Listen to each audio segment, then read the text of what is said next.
had the stronger team, but the way it was matched up, Miami just had the right people in the right spot. You know, LA probably has the best fighter in Leon overall, but he can only fight one fight at a time. So, job, I was impressed. And you know what I think was a huge difference? LA, what we've seen when they've had success, they've scored knockdowns, they've scored knockouts, they've had those guys like Leon, guys like Solomon, have really big rounds, and even though they've lost more rounds than they've won, those knockdowns and knockouts have helped them propel them, you know, to those victories. And Miami fought a very clean fight. Yes, they may have lost a few rounds here or there, but none of their fighters ended up suffering one of those 10-8 or 10-7 rounds. It's true, because you're exactly right. LA, Leon, and the guy who fought Joe McClellan Jr., they won their fights, but they only won them by 1 point. They didn't blow anybody out. So I can see why they acknowledge Joe McClellan Jr., because he lost his fight, but he didn't get demolished. He didn't lose 10-7, so it kind of kept the LA Stars from getting the 10-7 or 10-8 rounds, which is crucial in a contest like this. And you really got to have a full balanced roster top to bottom, because every team has stars. Every team has those premier fighters, and the key in those rounds, like you mentioned, is to minimize the damage. You want it to be, okay, if I'm going to lose the round, I want to make it tough on them. Maybe I could steal the round, but if I can't, I'm going to make sure I hold my own and only give up 1 point. You're exactly right. You're exactly right. The Stars from LA, they were not able to blow out their opponents from Miami. So the win was just a 10-9 win. That's all it was. What was your takeaway throughout that fight? Who stood out to you in your opinion, whether it be for Miami or LA? Leon stood out to me, and let me get the other guy's name. His name was the gentleman who fought Joe McClellan Jr., Solomon. Like I said, LA has probably the two best fighters in the competition, but it's 24 rounds. So they stood out, but I really respect what Miami's coach did, because despite him not having guys maybe as good as those two guys, he was consistent with his other fighters and he put them in the right spot. And he has Jenny Fuchs, who always wins. So I was very impressed with how it was set up, because in boxing, they say boxing is an individual sport. But in this, you have to have a correct order, because it is a team concept. So I enjoyed it. And you got to give major props to the women. Jenny Fuchs and Samantha Jonathan really handle things in that 126-pound division, as both really controlled things and won both of their rounds. So you're talking 4 rounds right there between just those two fighters. That's 4 points. Yep. That's 4 points. So. And what was the final score? That's 4 points. Exactly. Exactly. They did good. Yep. So LA, I mean, they fought valiantly. They were extremely tough, but they just could never get over that hump and score one of those big rounds. And if you're looking at Miami, I mean, they're a dangerous opponent for whoever comes out of this next semifinal matchup between Philly Smoke and the Boston Butchers. Does Miami have what it takes to close the show and become Mega Brawl champions? Sure. They got a good team. I was impressed. I'm not going to lie. I was impressed. I saw LA, so I was a little bit more familiar with them.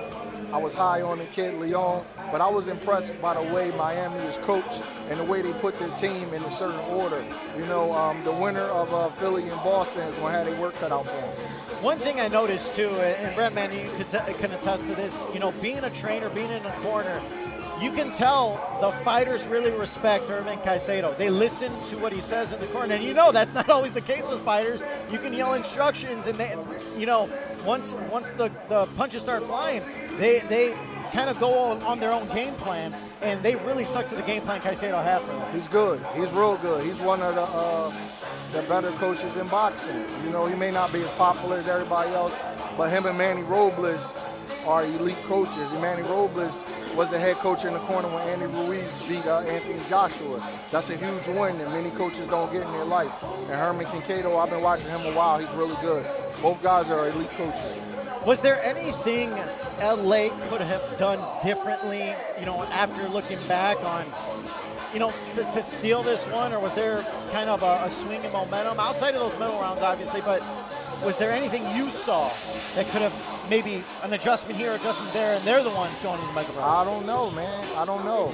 Probably let Leon fight 24 times. That's the only thing I can think of. You wish you could have that in your back pocket, but you know, I think looking at LA and their team, it was a challenging season, but a much better season than season one, where they didn't even make the playoffs last year. They made the playoffs this year. They were in the semifinals. They fought the Miami Stealth, you know, neck and neck, and they were just right there. They have talent, and I'm looking forward to seeing what they do next season.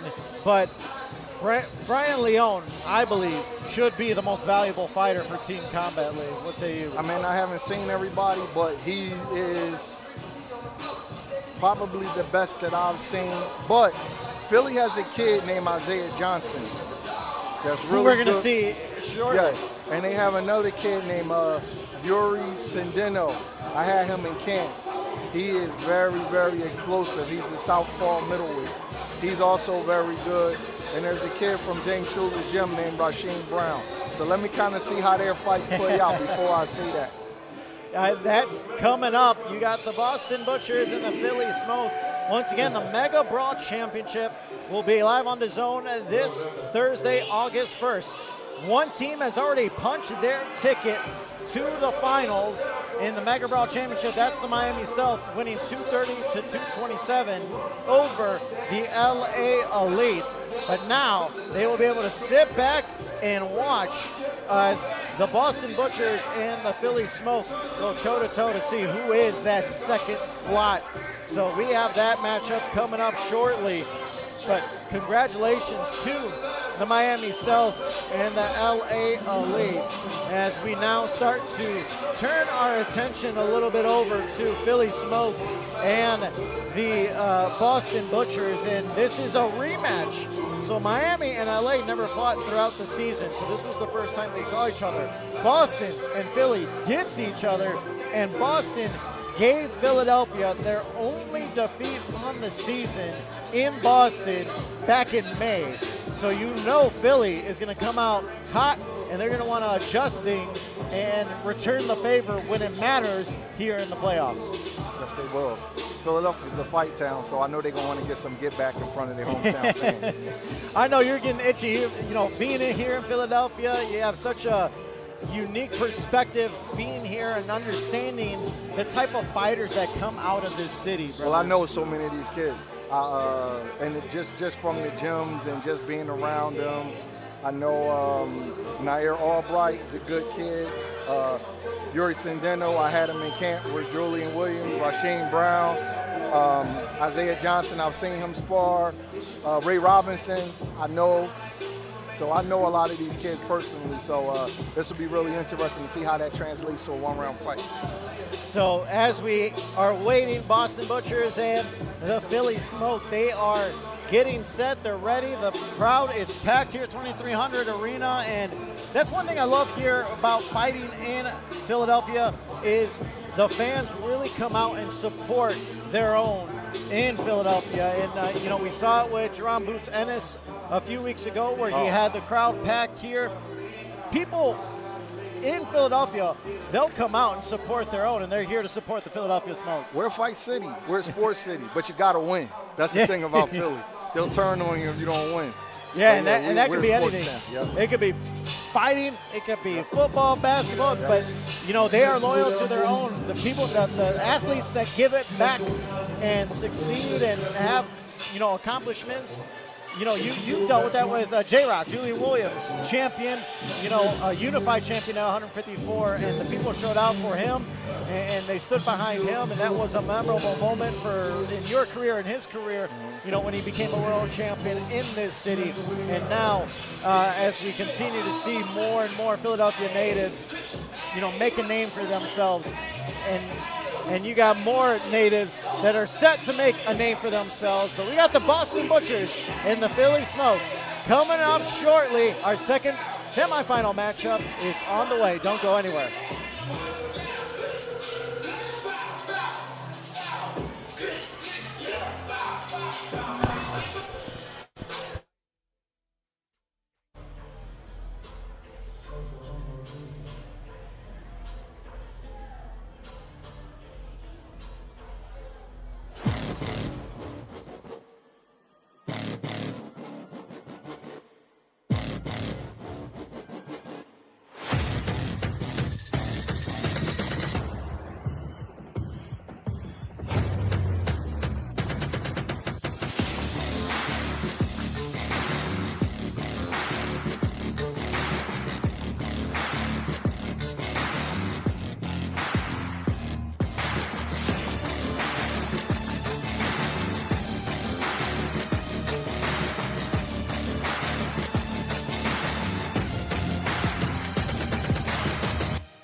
Welcome back in here to 2300 Arena in Philadelphia, Pennsylvania. We are getting set for our second semifinal matchup. The Miami Stealth have already punched their ticket to the Mega Brawl. We are now waiting to see who will that next team be. Will it be the Boston Butchers or will it be the Philadelphia Smoke? Miguel Flores joined alongside by Stephen Breadman Edwards, and then of course the president, Team Combat League, Dewey Cooper and Dewey. We got Boston, Philadelphia, a rematch as Philadelphia is trying to get one back here in the playoffs. They fell short. Their only loss on the season by 1 point. By 1 point, they lost to Boston back in May. But now, this is when it matters. In the playoffs, it's win or go home. Yes, and that fight was a very close, contested fight. Boston felt like they pulled it out. However, Philly feel like they won the fight. What you're seeing here is a breakout that happened last week in the quarterfinal playoffs between the Atlanta Attack and the Boston Butchers. Suspensions have been brought down to several fighters. One of my favorite fighters in the entire league is Rasheen Ellis from the Boston Butchers. They're fabulous middleweight. Due to the altercations that happened last week in the quarterfinals in Boston, he is suspended. And so he won't be fighting tonight. That's a devastating blow to Boston. But guys, we have to be accountable for our actions and accept the consequences on the things we do. Unfortunately, several people have been suspended from that melee that happened last week, including some of the coaches and whatnot. So Boston is going to be fighting with their backs against the wall. You know, and I credit you, Coach Dewey Cooper, for disciplining the fighters. As good of a fighter as Rasheen Ellis is, you know, you didn't overlook that. You know, if you, like you said, there's a zero tolerance policy for violence. You want to keep the violence between the fight, inside the rounds. And, you know, unfortunately that had to happen. And now Boston has a little bit of an uphill battle. How can they adjust to replace a guy like Rasheen Ellis? Well, absolutely. No one's above the league. And just like the NFL, the NHL, we have a code of conduct. If you violate that, there'll definitely be suspensions and fines. Boston are a fabulous organization. They have to figure it out. You know, Boston's a Beantown, the city of championships. Can they win one without their Tom Brady, which is Rasheen Ellis? We'll find out against a real tough, sturdy Philadelphia Smoke team tonight. Now I understand we have a new scoring system. Coach Dewey Cooper, did you want to go over that, you know, when it comes to the Philadelphia Smoke and the Boston Butchers and how the scoring could potentially affect, you know, this matchup in the semis? Well, first of all, guys, this is record-breaking. This is going to blow up the entire state of boxing. Tonight, due to last week's quarterfinals here in Philadelphia, there was a huge outcry from the fans about biased, unfair scoring. So us as a company, we're very progressive, we're very proactive. So tonight, we're going to make sure the fighting field is leveled. We're innovators, and we're starting a new scoring criteria, a new judging criteria tonight. We're going to have, instead of 3 eyes judging the fights, we're going to have 9 pairs of eyes judging the fight. We have 9 judges. They're going to be split up in groups of 3. The group 1, panel 1 of judges, are the Pennsylvania Athletic Commission's judges. Panel 2 are the coaches in Team Combat League, and those coaches are David Hayes from the Las Vegas Hustle, A.C. Bryant from the San Antonio Snipers, and Coach Benny Roman from the New York City Attitude. Those are the judges of Panel 2. The Panel 3 judges are Jeff Mayweather, Willie Hall. He's a Hall of Fame coach, and he was the coach of the San Antonio Snipers last season. And also, he's a TCL analyst, a boxing coach, and a mixed martial arts coach. And that's no other than Robert Navone. So we have 9 different people judging the fight tonight. People online, you can't yell and scream about unfair judging tonight. We're breaking the mold of boxing and coming with the most fair way to judge a fight. And you're going to see it tonight. We're first in Team Combat League. We're the first making sure the women fought 3-minute rounds. We're the first about to do this with the scoring Our whole goal is to improve the great state of boxing that we all love. Thank you, Dewey. And as we take a look at the launch rounds, Breadman, what do you see here? Some of the matchups as we kind of dive into things, you know, in those, you have Nahir Albright against Alejandro Paulino with the Boston Butchers and the Philadelphia Smoke, two of the top fighters for both teams. Yeah, Nahir Albright is actually a world contender at 135 pounds. He gave Keyshawn Davis all he wanted in the fight. So he's a serious contender. No, so I'm looking forward to that fight. And Alejandro Paulino, he's Coach Dewey Cooper, you know. Alejandro Paulino, he's pretty much the best fighter left for the Boston Butchers. Yeah, he's also in the race for most valuable fighter of the entire league. He's a fabulous fighter. And then here in the middle rounds, Coach Dewey Cooper, what do you see here? Is there anything that stands out to you? You know, and in regards to matchups, who could have the advantage? Of course. The heavyweights, Skylar Lacy and Brandon Clayton, they got each other's face yesterday at the weigh-ins. They talked their trash to each other. Each other said they're going to knock one another out. We'll see tonight in the middle rounds. And then we go to our money rounds. This is where it could potentially be a difference. They fought closely last time, 226 to 225, and Boston was able to score more knockdowns than the Philadelphia Smoke, and that ended up being the difference here. In the money rounds, you see Nahir Albright, Alejandro Paulino going again, but you mentioned Henry Cedeno is also featured on the Philadelphia Smoke. So some really talented fighters as we take a look at Nahir Albright, Alejandro Paulino, Breadman.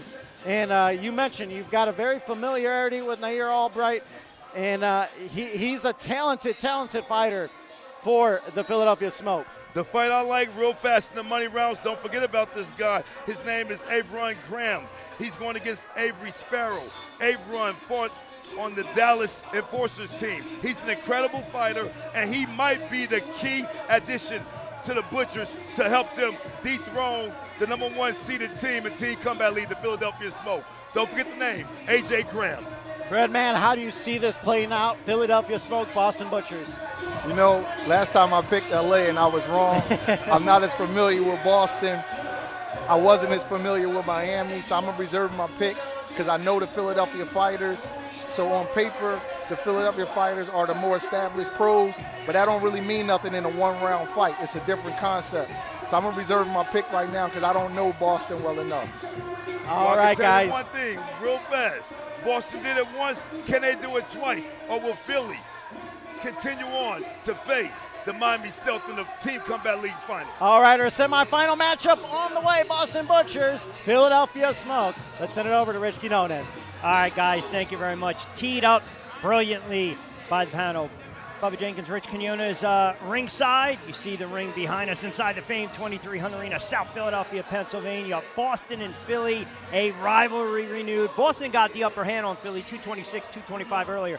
But as Dewey Cooper mentioned, no Ellis, and more importantly, 9 sets of eyes. You know, there's been a lot of hemming and hawing on the judging and the scoring. And full transparency, I thought Dewey mapped it out brilliantly and beautifully. At the end of the day, it's all about being fair, competitive balance. We want both teams to have a shot tonight, but man, that Boston squad is undermanned, and Philly's, they're on to something. They're smoking people. Philly is in home. Philly's at home with the Smoke. I'm sure they're excited to do what they got to do and get on with Boston.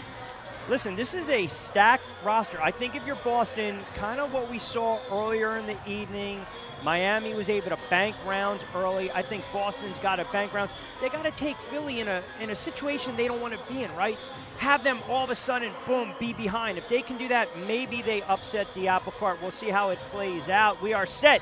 Doubleheader number 2, Boston and Philly. The winner advances to Mega Brawl to take on the upstart Miami Stealth. Back up to our ring announcer, Miguel Flores.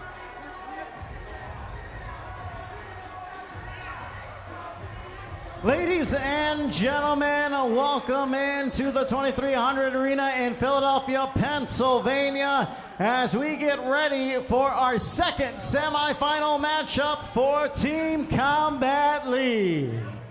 Our matchups are sanctioned by the Pennsylvania State Athletic Commission.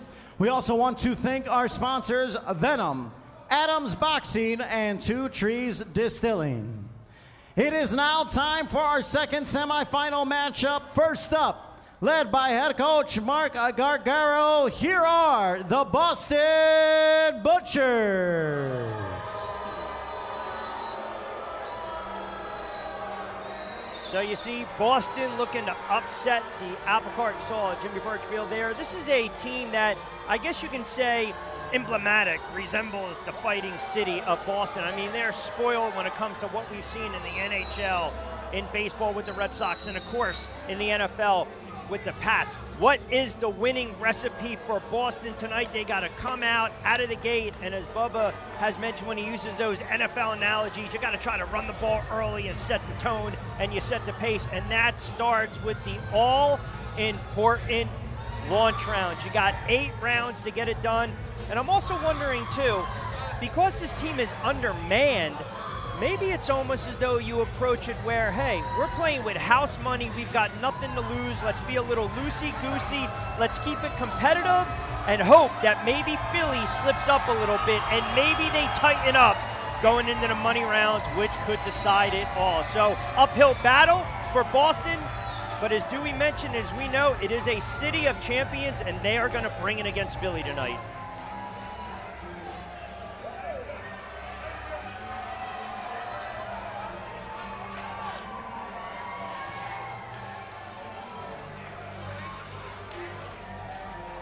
All right, ladies and gentlemen, now introducing their opponent, led by head coach Bob Kane.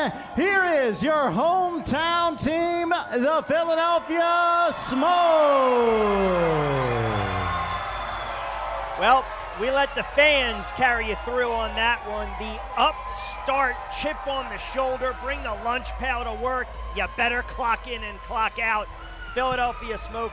Their head coach, a man of few words, head coach Bob Kane, who once in a while will give you a little something, but it's more about the grin, and right now he's got the game face on. This is a veteran team.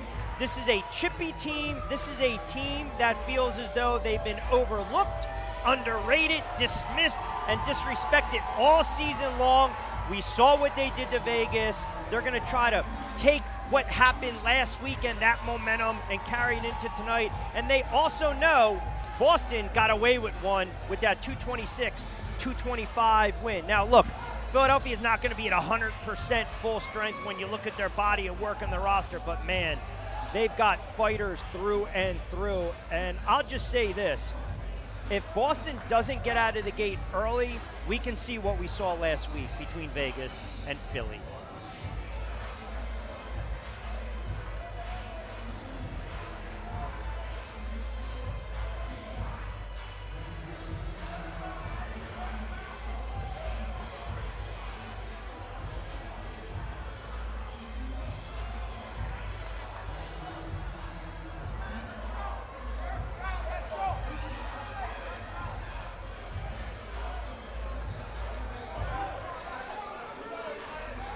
All right, ladies and gentlemen, we are set for our launch rounds representing Philadelphia in 126 pounds, Rasheen Brown, and for Boston, Iman Lee.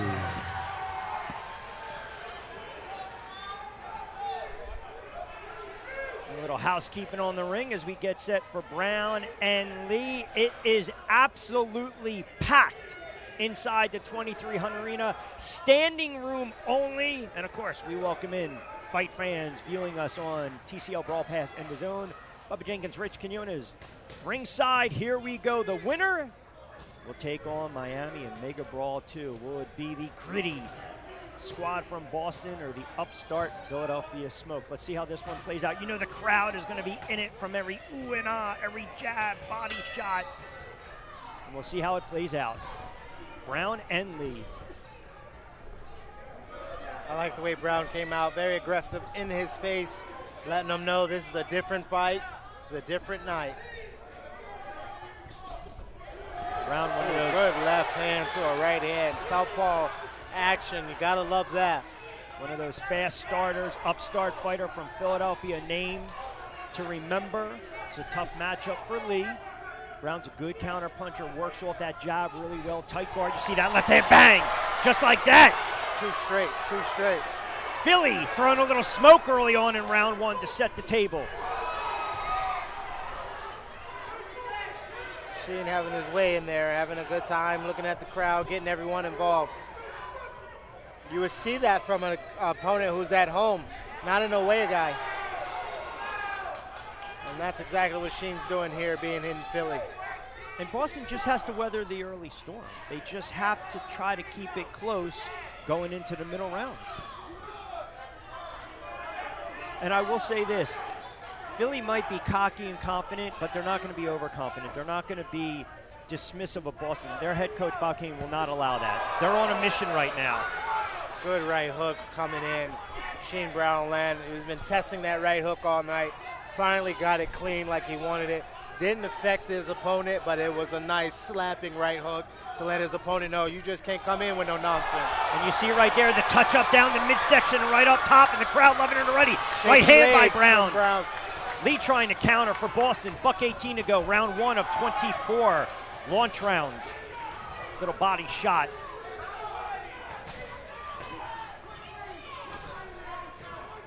That double left hand is really giving Lee a problem. So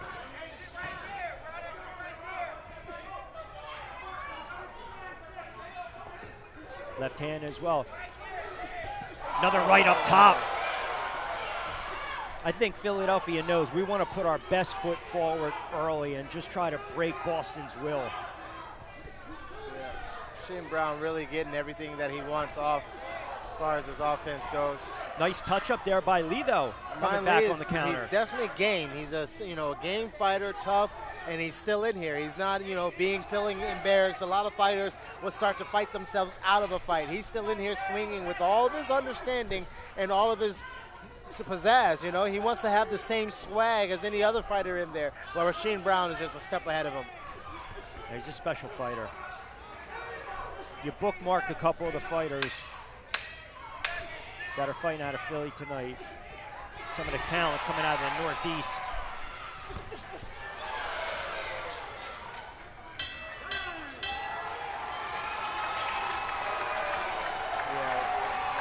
Only chance we're going to see Brown this evening, so good start for Philadelphia. Take a look at some of the action. Yeah, it was a good job, Rasheen Brown. Way to start off with that check hook right there that he's been landing all night, and he was doubling up on that left hand. Hit him with an overhand right there, right over the top of the jab. Just beautiful job by Rasheen Brown. Let's go to Miguel. Now for the 126-pound women's division, for Philadelphia, Shera Patricio against Boston's Abril Anguiano.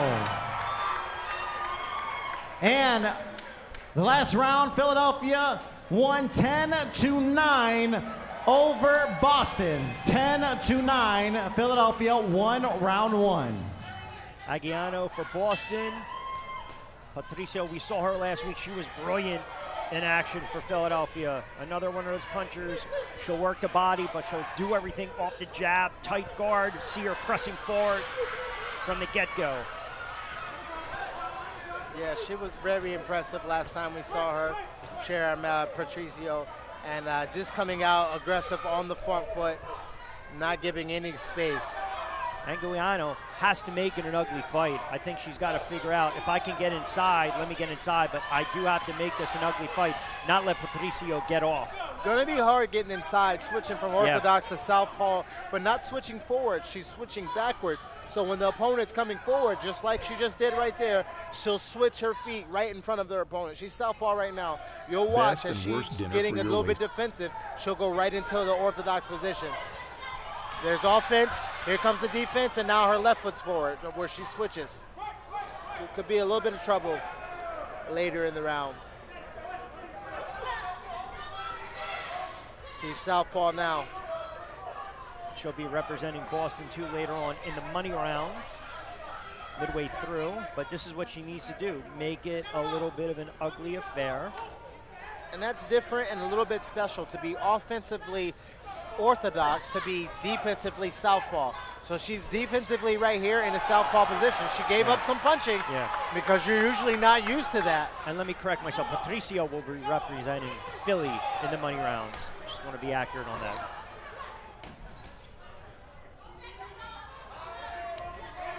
So 1:18 to go, Philly taking round 1. They lead at 10-9. Minute 15 left. It's still anyone's round. Yes.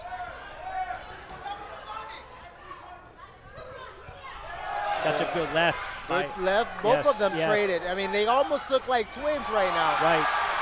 That's a good exchange right there.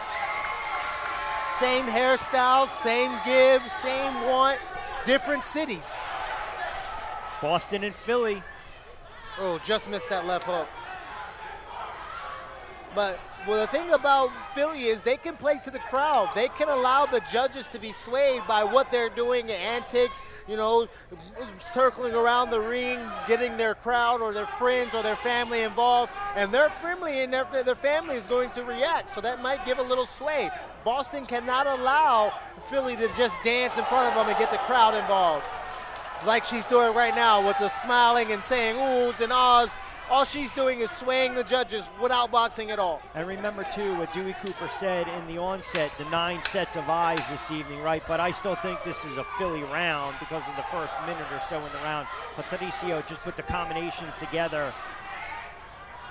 But you'll see this from Philly. I mean, they will get to the point where if they're starting to feel it, now look, we got a long night to go. So if you're a Boston fan, do not hang your head. This is a long night. You can't hang your head and you can't get unmotivated, you know, because they are going to come out with the crowd behind them. You are not in Boston. Nope. You were last week, and Correct. you had that same feeling. We're in a different place now. Yep, and they won a 226-225. Miguel.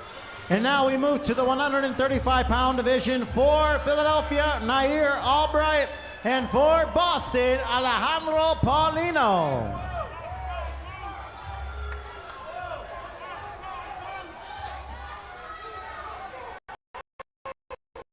Philadelphia won the last round 10-9, so your score total is 20-18. Philadelphia on top. That 226-225 Boston win was in Boston, so there you have it.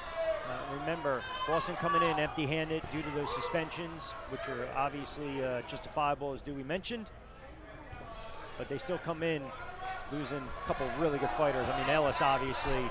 And you see right now, Boston's fighting as if we're down on the scorecards. Here we go, Paulino trying to press the action against Nahir Albright. Yeah, Albright brought out the national anthem last time. It's good to see him actually in here doing what he's actually known to do, even though he did bring the smoke when he got that anthem off. The dual threat inside and outside the ring. It's a good job by President Cooper finding multiple talented athletes, not only in TCL to just bring the boxing, but to bring the crowd involved as well. The Philadelphia guys singing the national anthem while also entertaining the crowd is an amazing job. Little touch downstairs by Albright. Pino tried to come back with a counter, see if he moves forward a little more. A minute in, just missed with that right hand. Did Alejandro. Oh, good right hand. How about that? Slick combination by Albright downstairs a little bit to the body. It's a good long punching by Albright. He ripped a good long jab, long to rip to the body, and he was long enough to get out of the way of that hook. And that left hook just landed. His opponent, Paulino, thought it was coming to the body, so he put his hands down to protect, and that left hook caught him upstairs beautifully. Good trick, good slip, good rip by Albright right there. 125 to go, round 3 of 24. Philly up by 2. They've taken the first 2. 10-9 across the board. They lead at 20-18. 117 left in this one. Paulino and Albright. Miami on their way to Mega Brawl. Who's going to face them? Boston or Philly? Paulino's just aggressive, you know. He doesn't really care about the flash and the lights and all that Albright was being able to do. He don't care about Albright's singing voice and how he hit that tune on the national anthem. He just wants to be in your face. No striped stars or banners. He's just all leather and fist right now. Well, listen, the last 30, 40 seconds trying to take the round back. And he is. He's successfully left good uppercut, though. Just like that, Albright. And just like that, Paulino's being a dirty boxer. Not dirty in the sense of like, you know, being nasty, but being dirty in the sense of just getting in your face. Grill, just dirty jeans, dirty face, afro out, didn't think to comb, nothing, just all in your face. Doesn't care about Albright's home, his ability, or his singing. He's just in his face trying to get this round back. And I say this with all due respect for Boston. I don't think they're talented enough to match up in the backyard with Philly. But as you mentioned, if you make it a dirty fight, the tactics, try to throw Philly off their game, you have a shot in this one. And listen, he might not be able to do it, or Boston might not be able to do it tonight against Philly, but he just did it against Albright. I can't tell you that he won, but he made it dirty, ugly, and he stayed in his face. And Albright did a good job of getting off when he wanted to, but he was gun-shy there. The uppercut landed, but Paulino stayed in his face and made it hard on the judges. See how they saw it. Back up to Miguel. We now go to our welterweight division. First up for Philadelphia, Isaiah Johnson versus Boston's Keno Luna.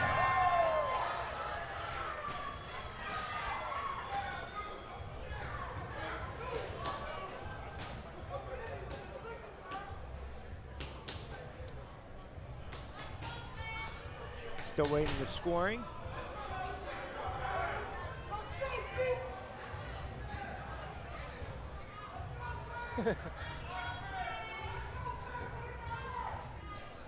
See where the round went, Philly or Boston.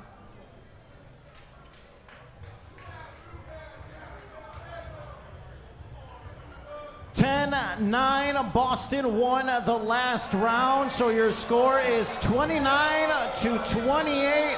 Philadelphia still on top. Welcome to Philadelphia fight fans. The crowd not agreeing to that one, but that was a major round for Boston right now. And now Johnson has to kind of calm the waters. Isaiah Johnson, another one of those great young-looking fighters from Philadelphia, touching up Luna on the body, going right back downstairs. Luna comes back with a counter of his own. Boston down one, but it's another body shot by Isaiah Johnson.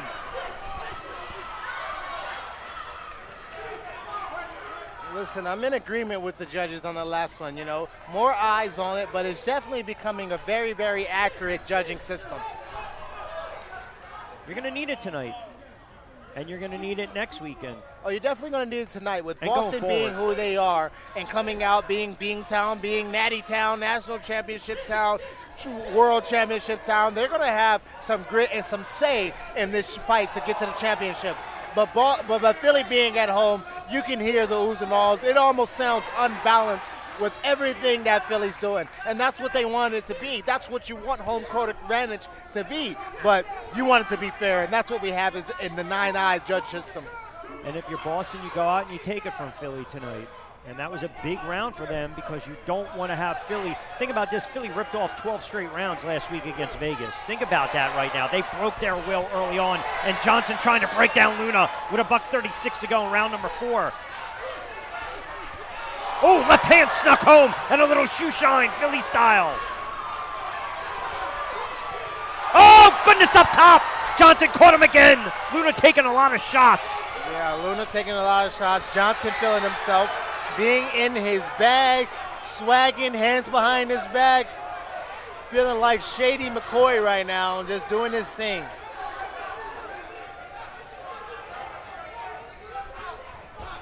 Little Philly shuffle right there, little Philly shell. Made famous by Mayweather.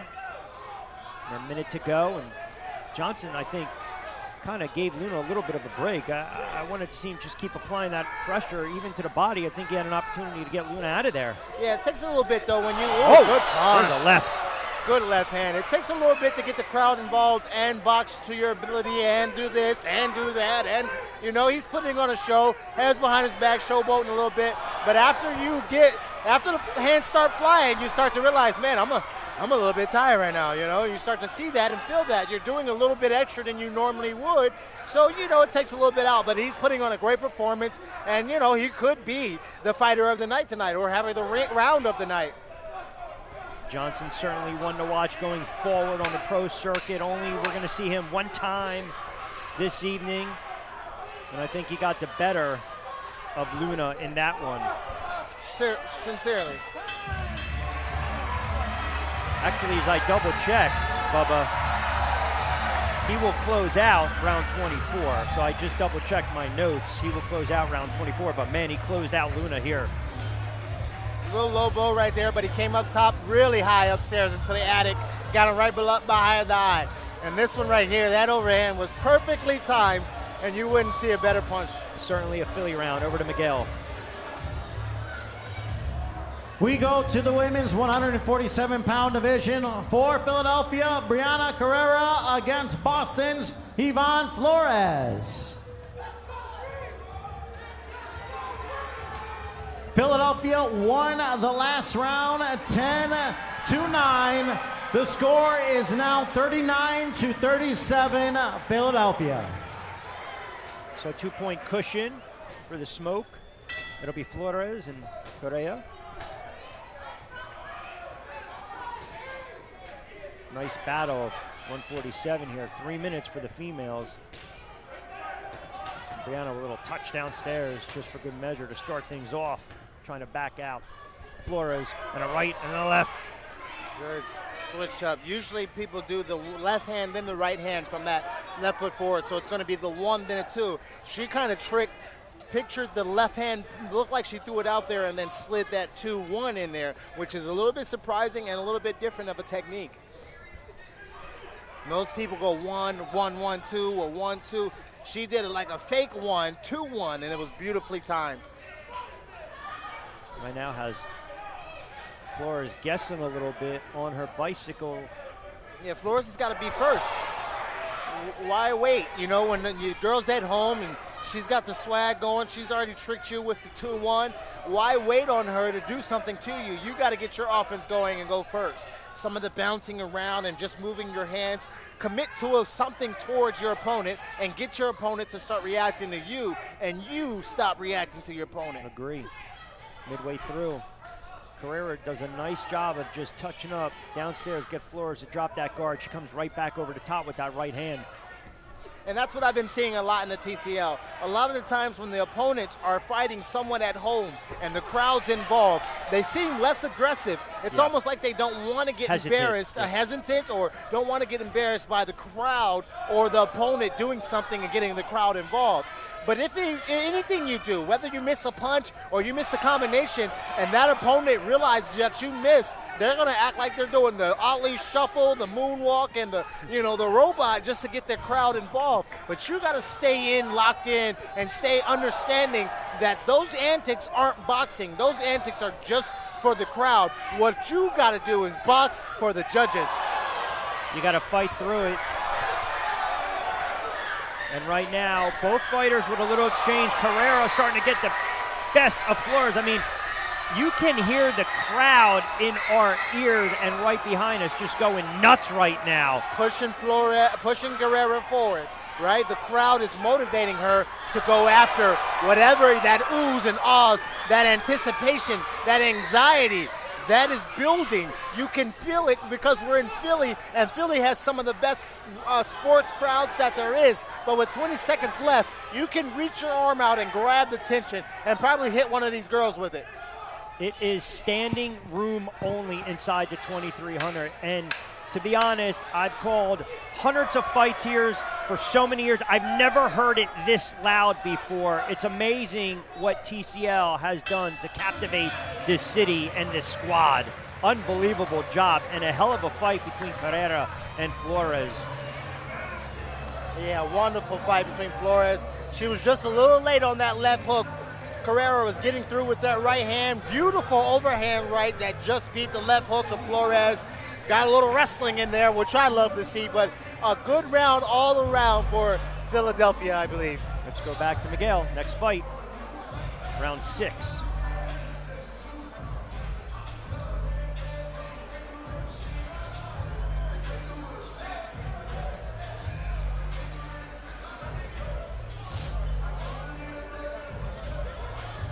We now move to the 160-pound division, representing Philadelphia, Euri Cedeno against Boston's Ryan Pino. Philadelphia won the last round 10-9. The score is now 49-46, Philadelphia. So Cedeno and Pino. Cedeno, a extremely talented fight. Ron Pino, not a slouch as well. Smart fighter. I think he's going to have to be first in this one, and boom. Instead, it's Cedeno being first and looking for an early knockout for Philadelphia, up by 3. Oh, body shot, Cedeno again. Pino in trouble. Deers in a headlight look. Some of these captains on Boston Butchers has got to start speaking to these fighters and say, hey, what are we doing? Let's get our mind back right. Let's get back in it. Let's get back and ready to box. Let's not allow the crowd to push us out of it, because that's what we're seeing happen right now. As a commentator, I'm watching the crowd take over, the home field advantage take over, and Boston is looking gun shy. And I feel as though Boston's not going back to the basics, getting on the stick, getting off the jab, working off the jab a little. I feel as though they're just swinging for the fences at times out of hesitation and fear. Absolutely. It is a lot to do with the anxiety in the air. A lot of these things wouldn't happen in Boston. Fighting the same opponent in Boston, things would be completely different. But because of the crowd and that home field advantage, you can feel them not want to make a mistake. And it's not just the fighters in the ring. It's the fighters on the outside listening to the crowd as well. It's the fighters seeing their friends get punched on and then hearing the crowd go ooh and ah against them. So they become gun shy when they get their opportunity to get out there and fight. So it's an effect. You know this as well as anyone. You still have to put all that noise behind you. You're still a pro. You got to go out there. Forget about the bright lights. You got to figure out a way to compartmentalize. And that's why you said me. I'm a veteran. I've been in this. I've done it a while. And that's why I said the captains need to come up on the teammates. Some of these Boston Butchers, older guys who have been in it, maybe the season 1 guys, can say, hey, let's get back in this and let's do something different than what we've already been doing, because we're starting to lose the grasp that we've had. Well, telling you right now, it is starting to get chippy, but Philly has ripped off 3 straight rounds, and they lead it 49-46. Cedeno looks very confident. That's the other difference. Every fight we've seen this far, even though Boston was able to win the 3rd one, every Philly fighter has just this air of confidence about them when they step in the ring. And Boston has this look around, all right, I got to battle the judges, the crowd, and this guy in front of me, or this girl in front of me. And that's not where you want to be. Settle down a little bit. Try to take a round or 2 back. Yeah. And it's a lot easier. It's easy for us to say it, right? But to your point, I think the veterans do need to step up a little bit. Tell these guys, just, settle down a little bit. Settle down. It's just 1 round. You don't have to kill everybody on Philly. You got to beat 1 person in front of you. Right here, he let him get 5 punches off before he even answered or moved. You can't allow that to happen to an opponent that is at his home. Back up to Miguel.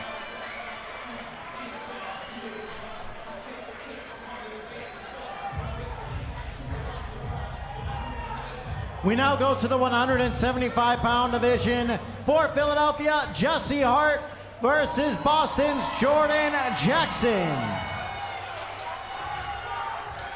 Philadelphia won the last round 10-9. The score is now 59-55, Philadelphia. So Philly looking strong, just like they did against Vegas, and they throw the veteran who's been around the block a little bit in Philadelphia, Jesse Hart against Jordan Jackson, round 7-24. Philly smoke up by 4, 59-55. Early stages of the launch rounds. The winner will meet Miami in the Mega Brawl. Yeah, there's nothing like fighting in front of your home crowd. But I saw Jesse Hart on his walkout give hugs and kisses to his family and his children. And as a man, as a father, as someone who's fighting at home, you love to see your crowd, your children in the crowd, and maybe your significant other. That gives you something to fight for, gives you a little bit of pizzazz while you're in there, a little bit of strength when you get tired. And that's the advantage of fighting at home.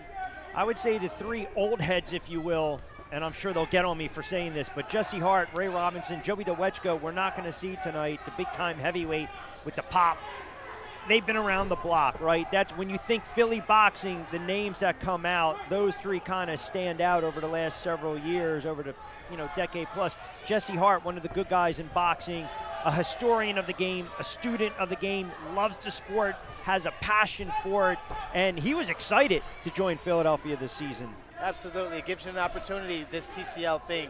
Gives you an opportunity to come back, give yourself a little bit of time to get ready for something else, or it gives yourself a time to be ready and put your mark on the boxing world from the Team Combat League's perspective.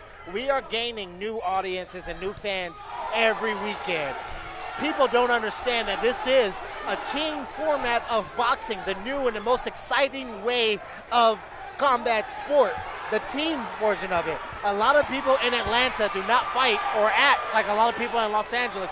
So you see this Boston and Philly crowd getting after it and these opponents getting after it is because they are fighting with their cities on their back. Yeah, and one thing that Jesse will do, he will yap. The Philly fighters, they will jaw, they will yap. He had a great combination that scored about 30 seconds ago, under 50. Jackson's got to apply some type of pressure, hasn't done much in this 7th round. And more importantly, Boston has to try to get a round back. We've got one more to close out the launch rounds. And as we mentioned during the opening monologue to start the telecast, we needed Boston. If you're a fan of the Butchers, you wanted them to weather that early storm, and quite frankly, they haven't been able to do it.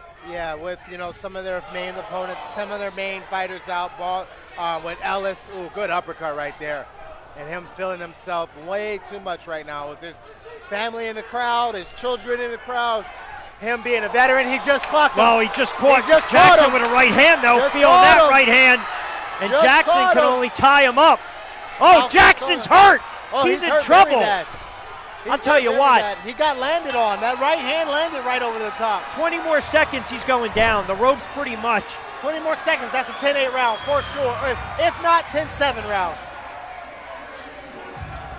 Children all in the crowd. That mouthpiece comes out. He catches him right on his chin. He gets to go show his family love because he put on a show here in Philly. And their team looking like they want to fight in LA for the championship. Looking good thus far. Back to Miguel. We now move to our heavyweight division. For Philadelphia, Conja Nathan taking on Boston Skylar Lacy.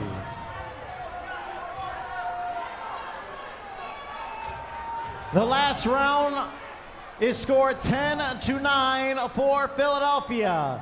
The score is now 69-64 Philadelphia. I would not be surprised here if we see a knockout in this one. I think Nathan is going to try to come over the top with that right hand. I just think the momentum right now for Philly, they really want to just break the will of Boston in these launch rounds and just try to put them away early, even though we've still got 16 more rounds to go. The momentum, the tide right now, all in Philly's favor. Lacy has to take it back for Boston, and already looks like he got bruised, slight cut over the nose. I mean, Nathan is a free swinging type of heavyweight. Yeah, absolutely. And Skylar being a vet, being here last year, been fighting for multiple different teams, he's someone who knows how it works here in Team Combat League. And he can feel that momentum that there's in the air. He knows that Smoke wants to knock him out and get that highlight for his crowd. And he's got to do a job of making it ugly, not allowing Lacy or not allowing Nathan to get off the punches he wants. But he's got the height advantage, right? So use it to your advantage. Right.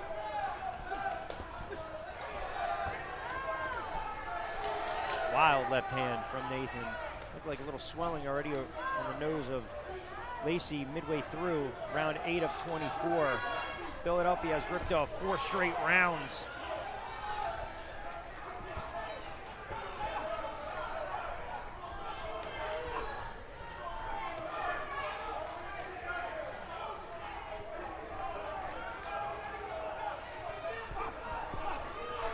Another wild right hand from Nathan. Boston would love to grab this round, just stop the bleeding a little bit. just ate a left hand, did Lacy.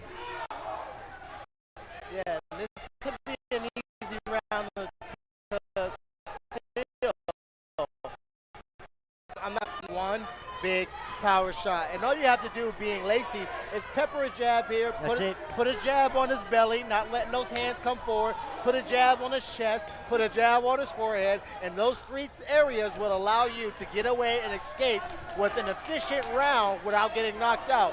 It's when he starts getting past those jabs and underneath those arms that Nathan is going to try to do his best duty to get that overhand or that hook. And that's a confidence-building round if they can secure it going into the middle rounds. Wild right hand from Nathan. There's that looping right hand. Yeah, he got over that jab. There goes across to that chest. And Skylar Lacy's going to be his own audience. As he landed that punch, he put his hand up and said, ooh, letting everybody know that I got one. I got one too. He might have got some, but I got one. Love Skylar Lacy's ability to want to compete. He wants to give the crowd what they've been looking for, but from Boston's perspective. If he was from Philly, they would be going crazy.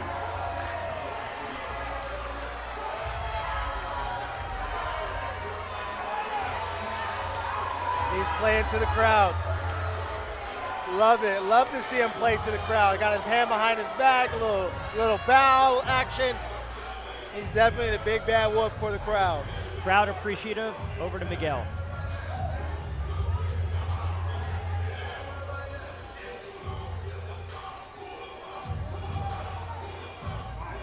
So see how it plays out after 8 rounds. Launch rounds in the books. We'll get the scoring of round 8. See if Boston was able to slice into the deficit or Philly extended their margin.